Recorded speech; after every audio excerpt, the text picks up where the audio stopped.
Jeg blev vaccineret med det som lille, eller inficeret med det som lille, fordi min far var politisk aktiv, og derfor så fulgte jeg med i de politiske debatter, og var også med til mange valgmøder, og deltog ved stemmeafgivningen og stemmeoptællingen, og blev nysgerrig efter, hvad det var for noget. Er meget virkelig. Så på den måde så blev jeg nysgerrig, og i 1978, i forbindelse med, at jeg var i gang med min uddannelse til lærer, meldte jeg mig ind i SF. Ude fra Stokkemarken.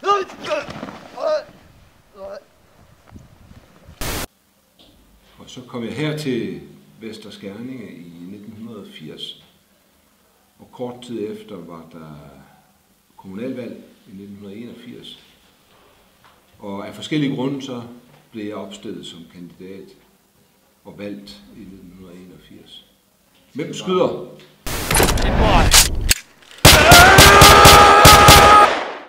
Man gør altid en forskel, når man er en del af noget og er aktiv i det.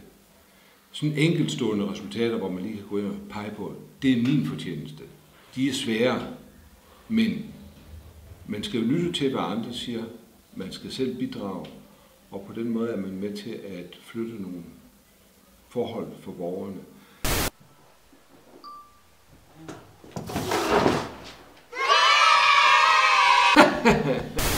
Så det står vi os rigtig godt ved, at der er nogen, der kan formidle et bredt samarbejde i kommunalpolitik.